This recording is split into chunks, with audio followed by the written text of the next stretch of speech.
Livre-arbítrio e vontade divina. Quarta parte. Ramakrishnaya Om Namo. Conta-se então na Índia que havia um yogi que certa vez estava parado na praia quando se levantou um vendaval. Ele viu que um barco ia sendo levado pelos fortes ventos. E como o yogi havia adquirido alguns poderes, então movido pela compaixão pelos passageiros, ele exclamou: veja, tenho orgulho pelos poderes e tenho a compaixão. Queria servir o próximo e de repente não submetia a esses poderes. A vontade divina não estava em sintonia. E aí, o que acontece aqui nessa situação? Lembrei disso por conta da ideia da caridade também, porque aí às vezes a gente fica achando que a gente faz tudo e que tudo tem que ser também do nosso jeito.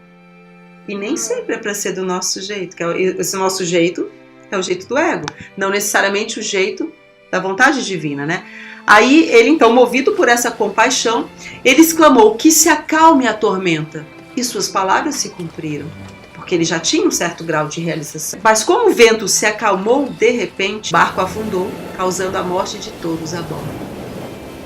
Sem dúvida, o yogi tinha uma boa intenção, mas sua visão era limitada, não podia ver além das aparências, além da ilusão de Maya, além do encantamento do mago, né? Assim são os nossos juízos, propensos ao equívoco.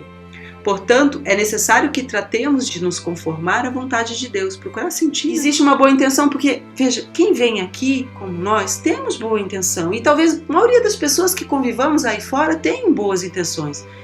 Mas vocês conhecem o ditado das boas intenções. Então a gente precisa estar atento a isso para realmente colocar a nossa vida em sintonia com a vontade divina.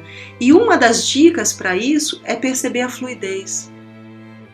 Quando não está havendo fluidez, observe, porque pode ser um sinal de que não é por ali, ou não naquele momento, ou não daquela forma. O ser não tem nenhuma ação que empreender, nada para alcançar. O que falta para alcançar àquele que já é eterno, imaculado, iluminado e livre por natureza? Swami Paratiparananda nos diz: nada. E toda ação se faz com um propósito, quer seja satisfazer uma necessidade ou cumprir um desejo. É claro que um ser que alcançou Deus, que o viu cara a cara, é uma exceção a esta regra, como é o caso das encarnações divinas. Estes seres vêm à Terra para redimir a humanidade, para mostrar-lhe o caminho. Não tem nenhum motivo pessoal. Shri Krishna declara no Bhagavad Gita: ó Arjuna, não tenho nos 3 mundos nenhum dever que cumprir, nem falta nada para alcançar que não tenha alcançado. No entanto, me ocupo na ação. Todos nós viemos aqui à Terra porque somos imperfeitos, porque temos vários desejos insatisfeitos. Em tal estado, não existe um arbítrio totalmente livre. Ao satisfazer seus desejos e ver a consequência dos transtornos e sofrimentos que padecemos, nos damos conta da vacuidade do gozo mundano e lutamos para escapar das garras mortíferas do desejo e alcançar a perfeição. Mas não devemos confundir a pouca liberdade de vontade que gozamos com a perfeição ou a plena liberdade. Na maioria das vezes, isto é o que acontece. Sri Ramakrishna ensinou uma parábola sobre a vontade de Rama, que ilustra a ideia de submissão à vontade divina. Havia um tecelão, um grande devoto, que cumpria com todo o dever que lhe correspondia e, ao mesmo tempo, recordava a Deus. Até em seus negócios via a vontade de Rama, o seu ideal escolhido. Era honesto e, por conseguinte, as pessoas tinham muita confiança nele. Aos que iam comprar tecidos, lhes dizia: pela vontade de Rama, o valor do fio é tanto. Pela vontade de Rama, o custo do trabalho é tanto. E é tanto pela vontade de Rama o ganho. Pela vontade de Rama, o valor do fio é tanto. Pela vontade de Rama, o custo do trabalho é tanto. E pela vontade de Rama, o ganho é tanto. As pessoas da aldeia lhe queriam bem. Certa noite, quando não podendo dormir, estava sentado no oratório de sua casa pensando no Senhor, alguns ladrões, que necessitavam de um homem para carregar o que iam roubar, o levaram à força. Depois cometeram um roubo em uma casa e puseram a carga roubada sobre a cabeça do tecelão. Nesse momento chegou a polícia. Os ladrões fugiram, mas o tecelão foi capturado e levado para a cadeia.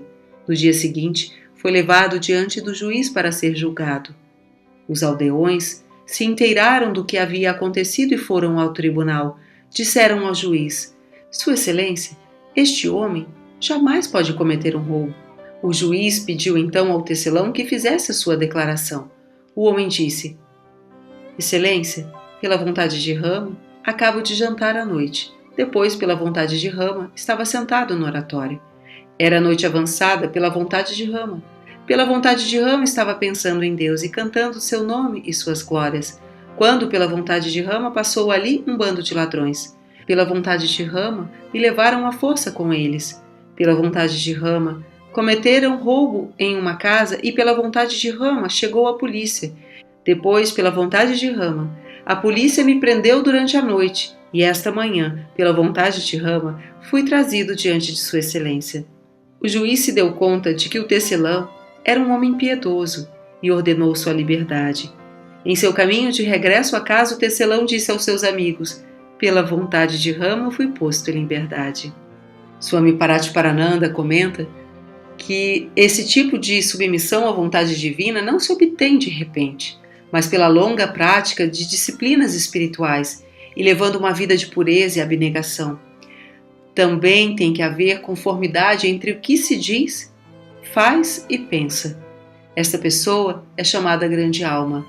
Se puder seguir este princípio, gradualmente poderemos nos desfazer de nosso ego e submeter-nos à vontade de Deus. Mas qual é a ideia de submissão?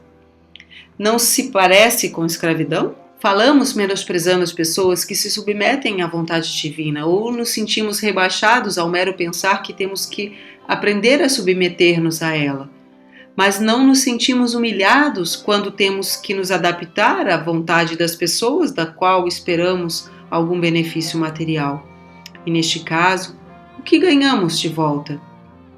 Intranquilidade e sede, desejo de ter mais e mais bens, enquanto que a submissão a Deus tira a agitação e traz a paz.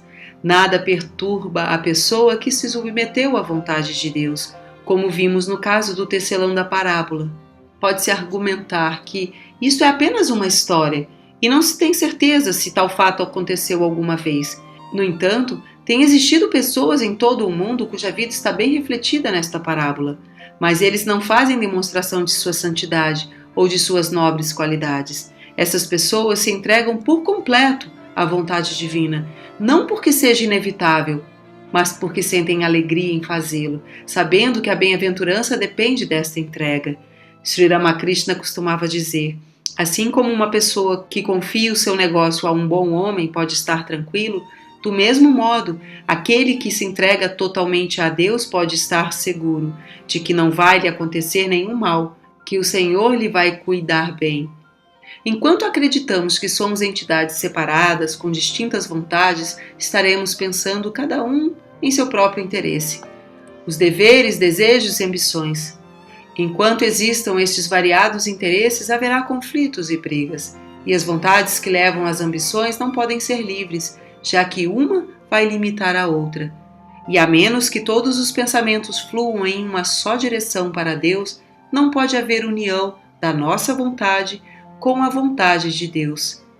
E sem conseguir que essa união seja estabelecida, não haverá término para nossa insegurança e nossas paixões. Tratemos de cultivar confiança em Deus, sem afrouxar nossos esforços para chegar a Ele, pois todos os grandes mestres espirituais afirmaram que a graça de Deus é imprescindível para o nosso progresso espiritual.